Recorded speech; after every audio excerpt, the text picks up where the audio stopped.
नमस्कार, मैं हूं सपना और आप देख रहे हैं facts are the real facts channel. Corona virus की दूसरी लहर से भारत अभी जूझ ही रहा है कि ब्लैक फंगस नाम की एक और बीमारी तेजी से फैल रही है।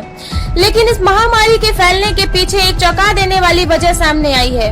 कहीं जिस मास्क को आप अपने कोरोना वायरस से बचाव के तौर पर इस्तेमाल कर रहे हैं वह ब्लैक फंगस की वजह तो नहीं बन रहा है। जी हाँ, एम्स के डॉक्टर के मुताबिक एक ही मास्क को लगातार 2 से 3 सप्ताह तक इस्तेमाल करने पर यह ब्लैक फंगस की वजह बन सकता है। दिल्ली में न्यूरो सर्जरी विभाग के प्रोफेसर डॉक्टर पी शरद चंद्र ने ब्लैक फंगस के बारे में बात करते हुए कहा है कि लगातार 2 से 3 हफ्ते तक एक ही मास्क को पहनना ब्लैक फंगस के विकास की वजह बन सकता है। फंगस इन्फेक्शन कोई नई चीज नहीं है, लेकिन यह कभी भी महामारी की शक्ल में नहीं हुआ। हमें अभी भी सही वजह नहीं पता कि यह क्यों महामारी की शक्ल ले रहा है, लेकिन हमारे पास कई ऐसे कारण मौजूद हैं जिनके आधार पर हम कह सकते हैं कि इसके पीछे कई वजहें हो सकती हैं। ब्लैक फंगस मरीज के दिमाग, फेफड़े या फिर स्किन पर भी अटैक कर सकता है। इस फंगल संक्रमण की वजह से कई मरीजों की आंखों की रोशनी चली गई, तो कई मरीजों की जान बचाने के लिए उनकी आंखें तक निकालनी पड़ी।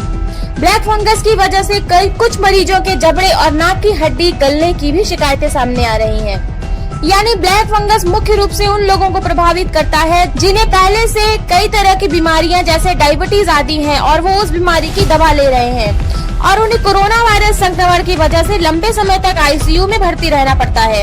ऐसे मरीजों का शरीर कीटाणु और बीमारियों से लड़ने की क्षमता खो देता है और उनके शरीर को ब्लैक फंगस प्रभावित करने लगता है। अगर ब्लैक फंगस का समय पर इलाज न किया जाए तो यह जानलेवा भी हो सकता है।